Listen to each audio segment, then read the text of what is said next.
are some of the most revolutionary notes in the whole history of music. The climax of the sacrificial dance from the Rite of Spring.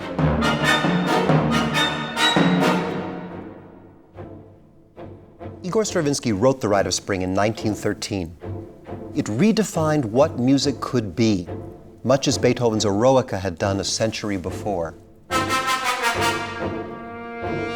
Stravinsky had taken himself so far into the realm of the unconscious that the music seemed to be a kind of design of gestures with no apparent order, but just driven by pure gut feeling.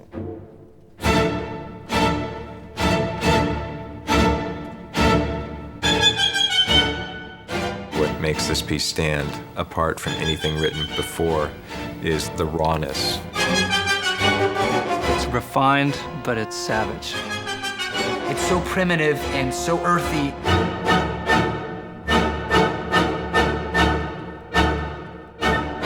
This is a big, wild party. The music is incredibly provocative. The piece is sexy. I don't know how else to put it.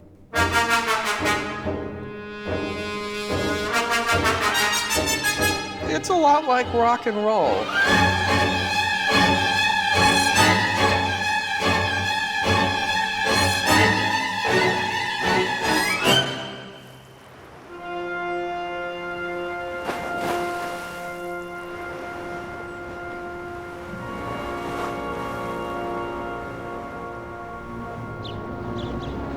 Funny thing about revolutions, you never know when or where they're going to start. They can be social or political or artistic. And very often it's these artistic or cultural revolutions, revolutions in taste really, that seem to predict other violent changes in society. That's exactly the case with the Rite of Spring. Who would have guessed that its revolutionary, savage, primitive message would have begun in the evenings of polite conversation here in this most international and imperial city, St. Petersburg.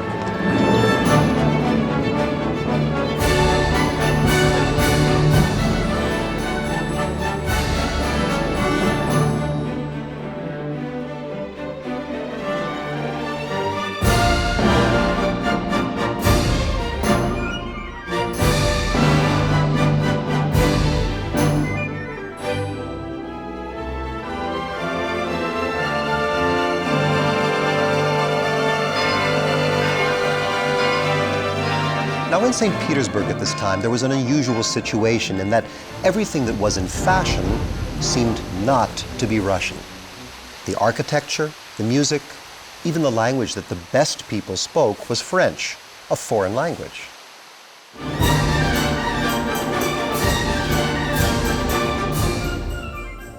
But there were artists of all kinds in Russia who rebelled against this dependence on European ideas. They wanted to establish a nationalist Russian identity. A powerful mover amongst them was Stravinsky's teacher, Rimsky-Korsakov.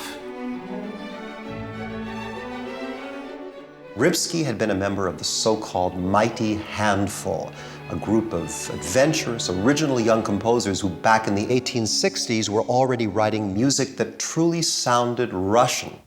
They were inspired by the old myths and epics and fairy tales, and they all used folk songs and chants to give their music a very particular Russian flavor.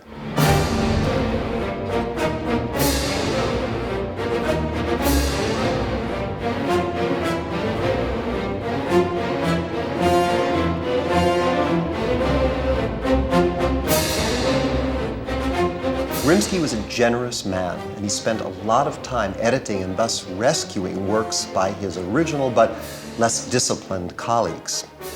And he was a devoted teacher. Perhaps the most important thing he gave to his student Igor Stravinsky was the impeccable clarity of his methods. Every week, Rimsky hosted a musical evening here in his apartment. The elite of the day gathered to play and listen to the very latest in new music.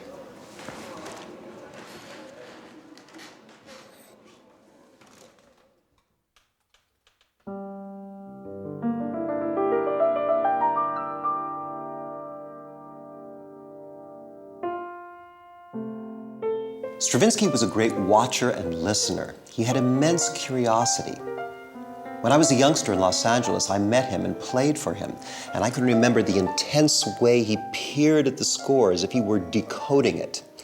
And when he wasn't listening to music, he might sit and make motions with his fingers as if he were playing a phantom piano.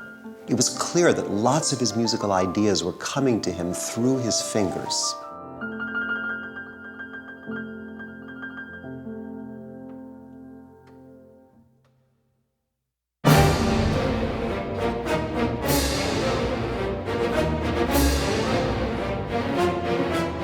Stravinsky's habit of observing carefully went back to his childhood. He spent countless hours at the Tsar's Imperial Theater, where his father was a leading basso profondo. The family's apartment was on the canal just behind the theater. We're here in St. Petersburg's Theater Arts Museum, in the archives, where thousands of costumes from the Imperial Theater are preserved. Here are two wonderful ones. This is from Rimsky-Korsakov's Tsar's Bride, and this one from Snyegurechka, the Snow Maiden. Look at the detail on these costumes. None of this could be seen beyond the 10th row, but it's still there. And now let me present to you Mistvoi. This is a very special costume because it was worn by Stravinsky's father, Fyodor, in Rimsky-Korsakov's visionary opera, Mlada. Composers like Rimsky-Korsakov provided the lushly orchestrated music that served as the soundtrack for these lavish operas and ballets. He was one of an army of composers, musicians, singers, dancers, costume designers, architects, all working to present astonishing, amazing spectacles. But the Imperial Theater could bog down in bureaucracy, favoritism, and intrigue. A successful new production was repeated again and again and was copied and cloned until it became a kind of cliché. This was immensely frustrating to the most creative and ambitious personalities of the day, including Sergei Diaghilev. Diaghilev was a high-handed venture aesthete with great energy and vision. He believed totally in the artistic future of all things authentically Russian. Accomplishing this in snobby Italian and French-obsessed St. Petersburg was no easy task. So he began to look elsewhere for a place to create Russia's artistic future. Ironically, he found it in Paris.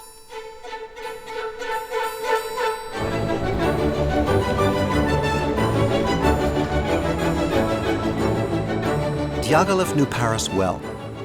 He knew that just as Russian audiences were obsessed with all things European, Paris was fertile ground for all things Russian. That made Paris the perfect place for Diaghilev's revolutionary ballet russe.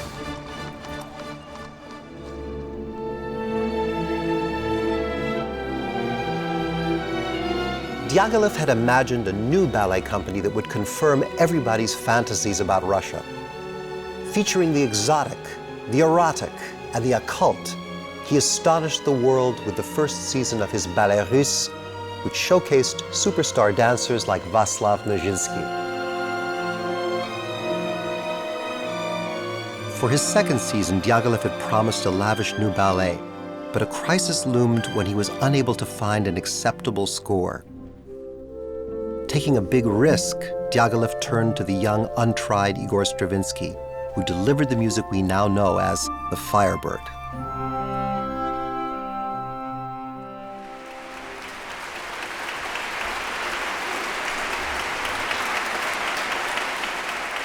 Firebird owes much to Stravinsky's teacher, Rimsky-Korsakov.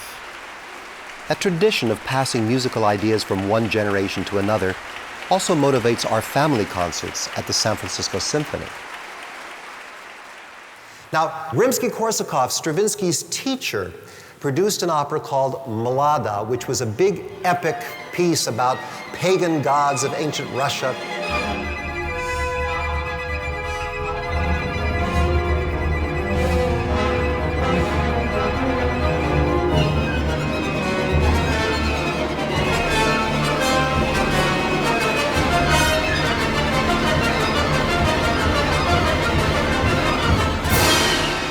About 20 years later, Stravinsky, Rimsky-Korsakov's student, was writing his own magical fairy tale piece. It was a ballet called The Firebird. And again, this was a piece about princes and magicians and forces of light and darkness, just as Mlada had been.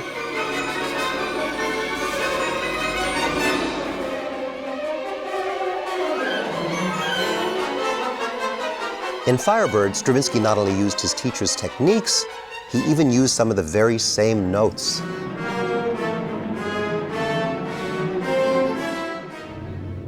Mlada.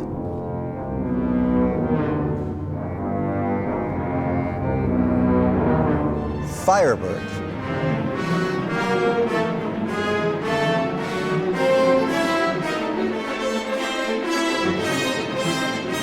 So I think you can hear the similarities in that music, the brilliant use of the winds, the percussion, the snarling trombones, the glissandos, everything.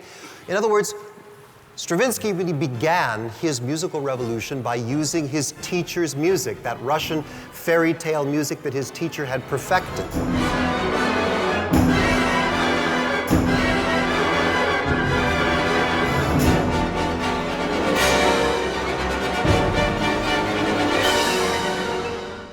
The Firebird premiered in Paris in 1910. True, Stravinsky used Rimsky-Korsakov's style, but he took it to a whole new place.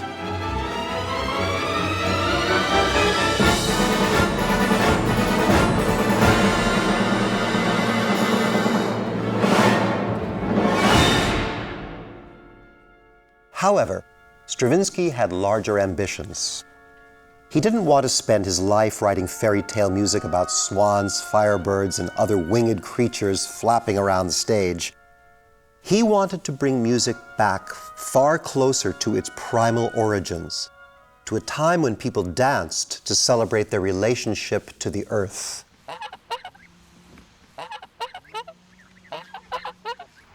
In the summer, many well-off Russian families traveled to their dachas in the countryside. Stravinsky frequently summered at Ust-Ilug, where he was exposed to the Russian culture that still thrived in those old villages, the ones that surrounded his family's country home. In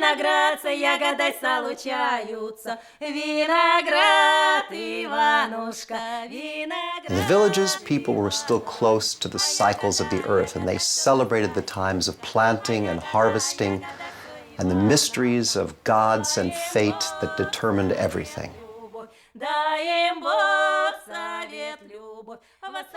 Naturally, they celebrated with music.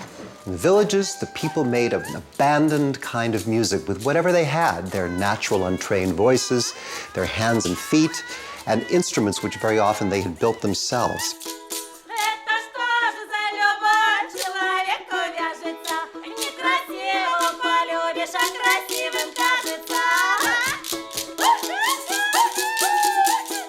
The result was a kind of wild, enthusiastic mixture of song and noise.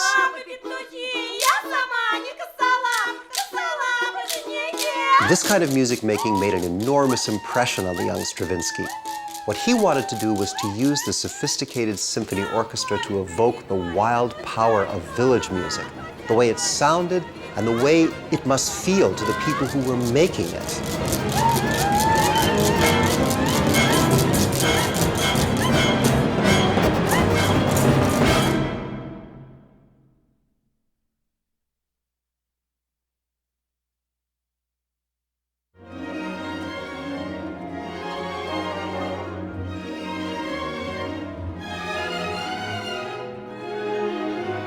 By 1913, the Ballet Russe was the rage of Paris. A new production was announced. It would be choreographed by Nijinsky. There would be opulent sets created by Nicholas Roerich, and a brand new score written by the musical man of the hour, Igor Stravinsky. As the opening night crowd arrived, expectations were high. Mesdames, Messieurs, welcome to the Théâtre des Champs-Élysées. It was right here in this theater that one of the most famous opening night scandals in the history of all performing arts took place, the premiere of the Rite of Spring. Now, this theater, as much as it was back in 1913 when the piece was premiered, as you can see, it's a kind of sleek, modernist kind of building for 1913. and it had just opened. And it was really kind of a destination. The audience members wanted to come here and subscribe to this series here to sort of see and be seen and rub shoulders with all different elements of society. You can see here the seating is much more open than in a traditional opera house. So it was possible for Diaghilev to have his high-toned subscribers in this space and pack in around them all kinds of people from more artistic levels of society.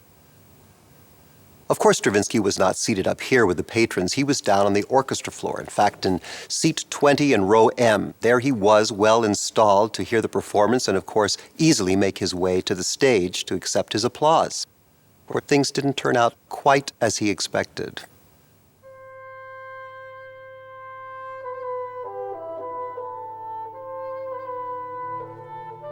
In the darkness, the first notes of the bassoon were heard, and immediately a ruckus broke out in the auditorium.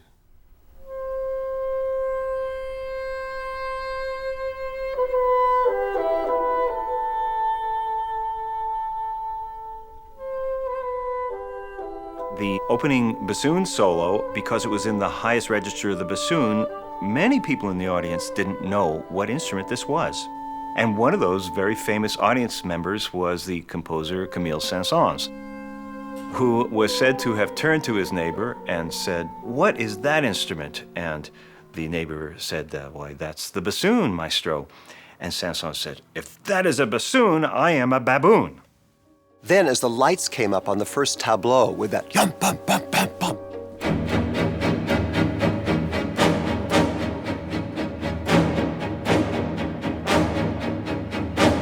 people began yelling things like, "Get them a dentist!" And so it began, this wilder and wilder shouting match.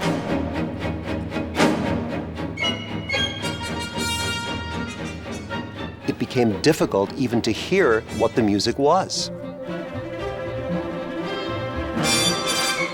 This was all too radical for the opening night audience. Ironically, Stravinsky had gone too far forward by trying to go back.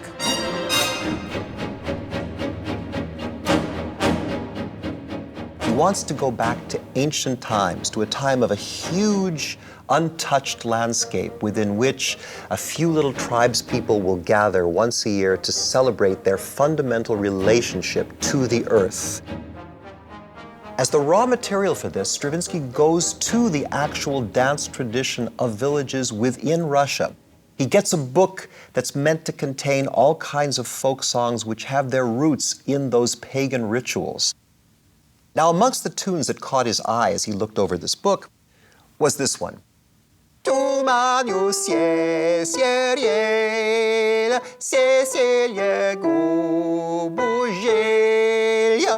Now, I'm singing it in a kind of shtick version of what Russian village music can sound like. Stravinsky, of course, knew this music very, very well from his summers spent in Ust-Ilug. And he had already arrived at the solution of suggesting the breaks in the voices of untutored singers by adding grace notes to the lines of the instruments. So this little tune becomes, in his hands,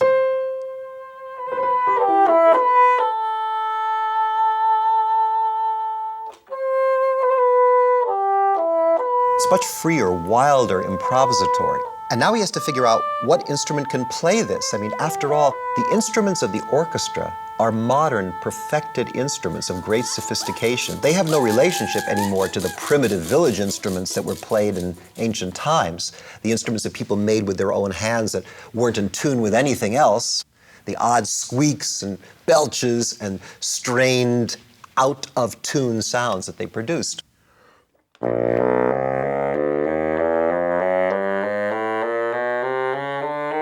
His solution is to write for the instruments of the modern orchestra in very bizarre ways, to push them to the extreme height and depth of their ranges, to put them in an uncomfortable position which will result in that strained, weird quality he's looking for.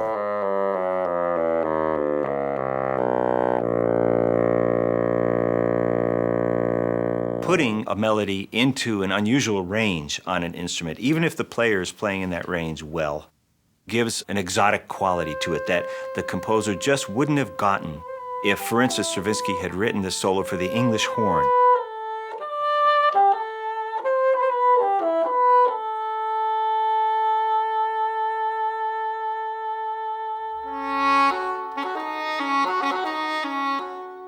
Really, the bassoon solo is more typical to what the English horn would play, that lyrical, slow sound. And I wait until he has played a phrase, and then I interrupt, rudely interrupt this beautiful sound. I want, when I play, to grab the ears of the listener and hold on so that they can't think about anything else, that they're just drawn in to this phrase that I'm playing that's part of the whole texture of what's happening. Stravinsky introduces one by one the primary soloists, chosen because they are more unusual members of the orchestra.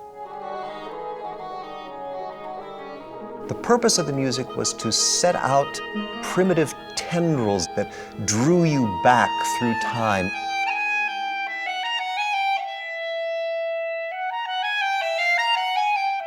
Stravinsky basically wrote two types of solos for the E-flat clarinet.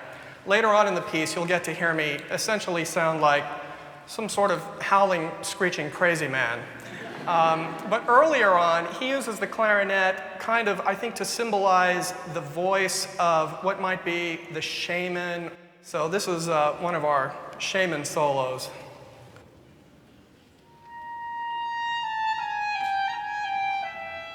It's not the first clarinet that interests him, but more the squeaky high E-flat clarinet, and of course the low grumbly bass clarinet.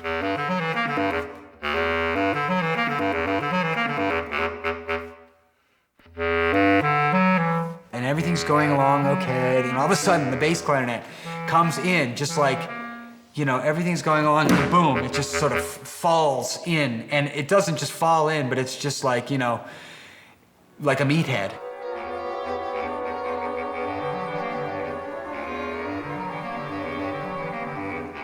He makes it clear from the beginning of the piece that these are the featured instruments of the orchestra. And introducing them one by one, they then hang on and contribute to a kind of wild rainforest of noise that is the opening of this piece.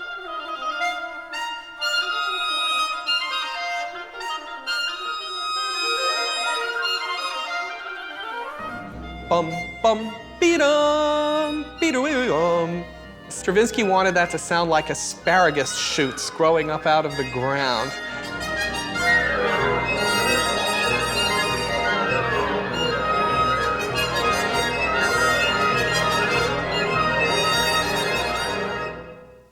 Stravinsky's not just a musical anthropologist recording the squeaky sounds of village music. His purpose is to lead us into the psychological world behind those sounds and reveal to us the compelling power of eroticism and death that's behind such a ritual.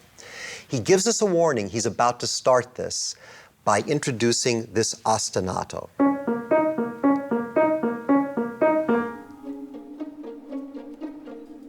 Stops and starts as if saying, "You have faint heart, this is your last chance to leave."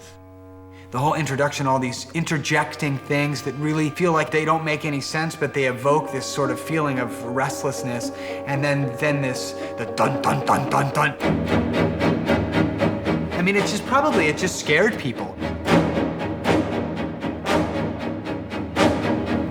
Here sat the young Stravinsky.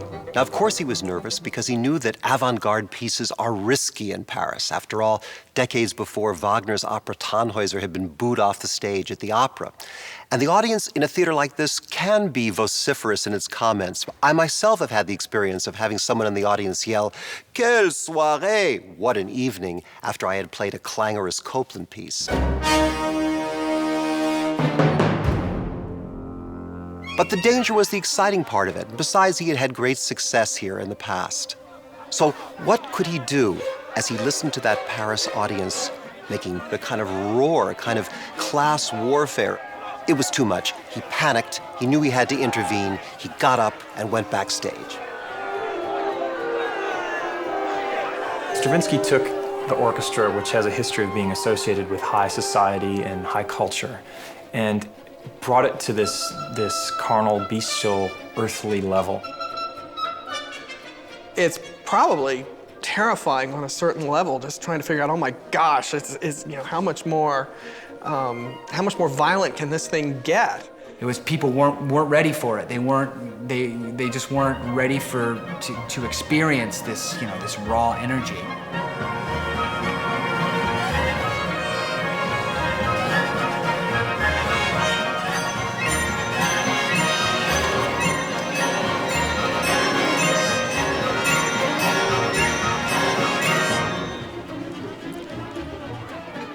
Now, by the time Stravinsky reached this spot in the wings, things were in a state of complete chaos. But the performance was continuing.